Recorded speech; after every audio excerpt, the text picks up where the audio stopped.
Hello, അപ്പോൾ എല്ലാവർക്കും സുഖമാണെന്ന് വിചാരിക്കുന്നു. അപ്പോൾ ഞാൻ ഇന്നിവിടെ കാണിക്കാൻ പോകുന്നത് ഈ കോഴിക്കോട് ബീച്ചിലൊക്കെ കിട്ടുന്ന ഒരു എഗ് മസാല ഉണ്ട്, ഗ്രീൻ ബീൻസ് എഗ് മസാല. അപ്പോൾ അതെങ്ങനെ റെഡിയാക്കുന്നത് നമുക്ക് നോക്കാം കേട്ടോ. അപ്പോൾ നല്ല ടേസ്റ്റിയാണ്. ബ്രേക്ക്ഫാസ്റ്റോ സ്നാക്സോ എന്തായിട്ട് വേണമെങ്കിലും നിങ്ങൾക്ക് യൂസ് ചെയ്യാം.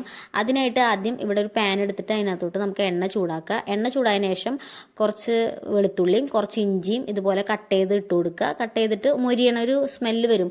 ആ മൊരിഞ്ഞ് കഴിയുമ്പോൾ അതിനകത്തോട്ട് നിങ്ങൾക്ക് ആവശ്യത്തിനുള്ള കറിവേപ്പിലയും കൂടി ഇട്ടിട്ട് അതും കൂടി ഒന്ന് മൊരിച്ചതിന് ശേഷം നമുക്കൊരു 2 മീഡിയം സൈസ് സവോള ഉണ്ട് ഞാനിവിടെ എടുത്തിട്ടുള്ളത്. ആ മീഡിയം സൈസ് സവോള ഇതുപോലെ ചെറുതായിട്ട് കുനുകുന അരിഞ്ഞിട്ട് വേണം എടുക്കാനായിട്ട്. അതുകൂടി ഇട്ട് കൊടുത്ത് നല്ലപോലെ ആ എണ്ണയിലിട്ട് വഴറ്റി ഒരു എന്താ പറയുക, നമ്മൾ നല്ലപോലെ ബ്രൗൺ കളർ ആവാനൊന്നും നിൽക്കണ്ട, ഒരു മീഡിയം സൈസിലൊന്ന് വേവിച്ചെടുത്താൽ മതി. ആ ഉപ്പ് കൂടി ഇടണേ. ഉപ്പ് ഇടുമ്പോൾ പെട്ടെന്നൊന്ന് സവോള അങ്ങനെ ഉള്ളി ഐറ്റംസൊക്കെ പെട്ടെന്ന് വഴറ്റിട്ടോ, അത് നിങ്ങൾക്ക് അറിയാലോ. അപ്പം അങ്ങനെ വഴറ്റിയതിന് ശേഷം നമുക്കിനി ഇതിനകത്ത് ആവശ്യമായിട്ടുള്ളത് പൊടികളാണ്.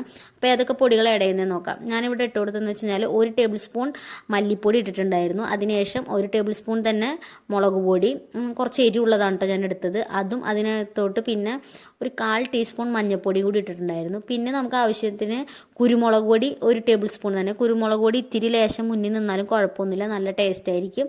അതുകൂടി ഇട്ട് കൊടുത്തിട്ട് നല്ലപോലെ ഈ പൊടിയെല്ലാം എണ്ണയിലിട്ടിട്ട് അതിൻ്റെ പച്ചമണം മാറുന്ന വരെ നമ്മൾ നന്നായി വഴറ്റിയെടുക്കുക. ഇത് കുറച്ച് സമയം എടുത്തിട്ട് വേണം എണ്ണയിലിട്ട് വഴറ്റാനായിട്ട്, പൊടി ഇട്ടതിന് ശേഷം കേട്ടോ. കാരണം പൊടിയുടെ പച്ചമണം മാറിയില്ലെങ്കിൽ നമുക്ക് കഴിക്കുമ്പോൾ ഒരു ടേസ്റ്റ് ഉണ്ടാവില്ല. അതുകൊണ്ട് നമ്മൾ കുറച്ച് നേരം തന്നെ ആ എണ്ണയിലിട്ടിട്ട് നല്ലപോലെ വഴറ്റിയെടുക്കുക. ഇത് വഴണ്ടി വരുമ്പോൾ നമുക്ക് ഇനി വേണ്ടതെന്ന് വെച്ച് കഴിഞ്ഞാൽ ഗ്രീൻ ബീൻസ് നമ്മൾ മുന്നേ എന്താ പറയുക കുക്കറിലിട്ടിട്ട് വേവിച്ച് വെച്ചിട്ടുണ്ടാവും. ഞാൻ അതിൻ്റെ ഇടയ്ക്ക് വെച്ചിട്ട് ഞാൻ ഗരം മസാലയും കൂടി ആഡ് ചെയ്തിട്ടുണ്ടായിരുന്നു ഒരു ടേസ്റ്റിന് വേണ്ടിയിട്ട്. അപ്പോൾ ഗ്രീൻ ബീൻസ് വേവിക്കുന്നത് വെച്ച് കഴിഞ്ഞാൽ ഉപ്പും മഞ്ഞൾപ്പൊടിയും വെള്ളവും കുറച്ച് എണ്ണയും കൂടി ഒഴിച്ചിട്ട് വേണം വേവിക്കാനായിട്ട്.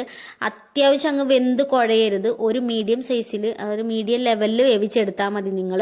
കാരണം വെന്ത് കുഴഞ്ഞ് കഴിഞ്ഞാൽ ടേസ്റ്റ് ഉണ്ടാവില്ല. ഗ്രീൻ ബീൻസ് ഈ ഒരു പരുവത്തിൽ വേണം വേവിച്ചെടുക്കാനായിട്ട്. ഈ ഒരു കൂട്ട് റെഡിയാക്കിയിട്ട് നമ്മൾക്കിനി അത് ഗ്രീൻ ബീൻസ് ഇട്ട് കൊടുക്കുക. ഗ്രീൻ ബീൻസ് ഇട്ട് കൊടുത്തതിന് ശേഷം നമ്മൾ നന്നായി ഇളക്കി വഴറ്റിയെടുക്കുക. കാരണം എന്ന് വെച്ച് കഴിഞ്ഞാൽ ഗ്രീൻ ബീൻസ് ഇട്ടതിന് ശേഷം ആ മസാലകൾ ഒന്നുകൂടി ആ ഗ്രീൻ ബീൻസിനകത്ത് പിടിക്കാൻ വേണ്ടിയിട്ട് നമ്മൾ കുറച്ച് നേരം വെക്കുന്നത് നല്ലതായിരിക്കും. കുറച്ച് നേരം നമ്മൾ ഇതുപോലെ ഇളക്കി അതിലോട്ട് പിടിപ്പിക്കുക. അപ്പോൾ ഉണ്ട് ഇങ്ങനെ കിട്ടും. ഇതിന് ശേഷം നമ്മൾ ഇതിലോട്ട് തക്കാളി, ഞാനൊരു ചെറിയ 2 സൈസ് ചെറിയ മീഡിയം സൈസിലുള്ള തക്കാളി എടുത്തിട്ട് ചെറുതായിട്ട് അരിഞ്ഞതും കൂടി, അത് സ്ക്വയറിൽ അങ്ങനെ ഒരു ടൈപ്പിലായിട്ട് അരിഞ്ഞത്, ചെറുതായിട്ട് അരിഞ്ഞത്, അതും കൂടി ഇട്ടെടുത്തതിന് ശേഷം നന്നായി ഇളക്കി മാറ്റി വെച്ചു. ഇനി നമുക്ക് ആവശ്യം എന്ന് വെച്ച് കഴിഞ്ഞാൽ നമുക്ക് ആവശ്യത്തിനുള്ള മുട്ട ഇതിലോട്ട് ആഡ് ചെയ്യാം. നിങ്ങൾക്ക് വേണമെങ്കിൽ എത്ര വേണമെങ്കിലും എടുക്കാം. ഞാനിവിടെ എടുത്തതെന്ന് വെച്ച് കഴിഞ്ഞാൽ ഒരു 4-3 മുട്ട എടുത്തിട്ടുണ്ടായിരുന്നു. നിങ്ങൾക്ക് അതിൽ കൂടുതൽ വേണമെങ്കിലും എടുക്കാം, കുഴപ്പമൊന്നുമില്ല. ടേസ്റ്റ് ആളുകളുടെ എണ്ണ അനുസരിച്ച് നിങ്ങൾക്ക് കൂട്ടുകയും കുറയ്ക്കുകയൊക്കെ ചെയ്യാം. അതിനുശേഷം നമ്മളിത് നല്ലപോലെ ഫ്രൈ ചെയ്തിട്ട് ഇങ്ങനെ കുത്തിപ്പൊരിച്ചെടുക്കാന്ന് പറയില്ല, അതുപോലെ ഇങ്ങനെ എടുക്കുകയാണ് ചെയ്യുന്നത്. ഇതിലോട്ട് ഈ ഗ്രീൻ ബീൻസിനകത്തോട്ടും എല്ലാത്തിലോട്ടും മുട്ട പിടിക്കുന്ന തരത്തിൽ നല്ലപോലെ ഇളക്കി അതിങ്ങനെ കുത്തിപ്പൊരിച്ചെടുക്കുക. അപ്പോൾ ലാസ്റ്റ് നമ്മൾ ഈ പറഞ്ഞ പോലത്തെ ഗ്രീൻ ബീൻസ് എഗ് മസാല ഇപ്പോൾ ഇവിടെ റെഡി ആയിട്ടുണ്ട്. ഇത്രയേ ഉള്ളൂ. ഇതിനകത്തോട്ട് നിങ്ങൾക്ക് കഴിക്കാൻ സമയമാകുമ്പോൾ വേണമെങ്കിൽ ചെറിയ ഉള്ളി ചെറിയ പീസായിട്ട് അരിഞ്ഞതൊക്കെ ഇട്ട് കൊടുക്കുക. അപ്പോൾ ഇച്ചിരി കടിക്കാനുണ്ടാവും.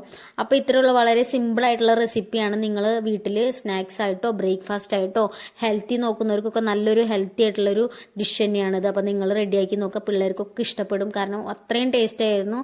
മസ്റ്റായിട്ട് ട്രൈ ചെയ്യേണ്ട ഐറ്റമാണ്. അപ്പോൾ ബൈ. ഇത്രയുള്ള വീഡിയോ ബൈ.